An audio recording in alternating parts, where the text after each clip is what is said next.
Chennur MLA Vivek వెంకటస్వామికి మంత్రి పదవి రావడంతో నాగర్ కర్నూలు జిల్లా కొల్లాపూర్లో మాలల సామాజిక వర్గం నేతలు సంబరాలు చేసుకున్నారు.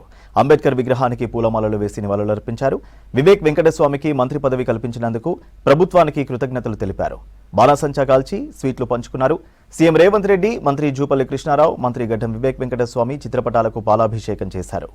సోనియా గాంధీ గారికి, మల్లికార్జున ఖార్గే గారికి, రాహుల్ గాంధీ గారికి ప్రత్యేక ధన్యవాదాలు తెలియజేస్తున్నాం. అదేవిధంగా తెలంగాణ రాష్ట్ర ప్రభుత్వ మన యనమల రేవంత్ రెడ్డి గారికి ప్రత్యేక ధన్యవాదాలు తెలియజేస్తున్నాం. మాలల సామాజిక వర్గం నుంచి తెలంగాణ ఉద్యమం నుంచి నేటి వరకు ఎన్నో సామాజిక ఉద్యమాలు చేసినటువంటి మన కాకా కుటుంబం వారసత్వానికి అక్కడి నుంచి ఈరోజు మన మాలల పులిబిడ్డ అయినటువంటి వివేక్ వెంకటస్వామి గారికి ఈరోజు మంత్రి పదవి రావడము మేమందరము మాలల సామాజిక వర్గం నుంచి హర్షిస్తున్నాం. సమాజంలో ఆయన చేసినటువంటి సేవలను గుర్తించి కాంగ్రెస్ పార్టీ ఈరోజు ఆయనకు మంత్రి పదవి ఇవ్వడం చాలా శుభసూచకంగా మేము భావిస్తున్నాం.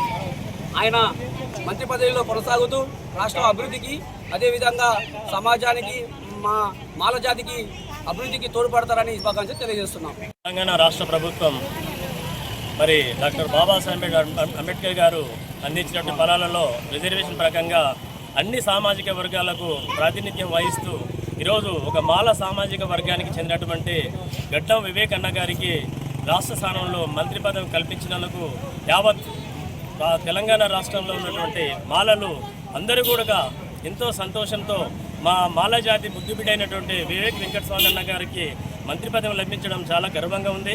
అన్న మరి యొక్క మంత్రి పదవితో అన్ని సామాజిక వర్గాలకు, ముఖ్యంగా మాల సామాజిక వర్గానికి, అట్టడుకున్న వర్గాలకు అభివృద్ధి ధ్యేయంగా కృషి చేయాలని మా మాలల చైతన్య ఉద్యోగుల సమితి తరపు నుంచి మేము సంతోషిస్తున్నాం.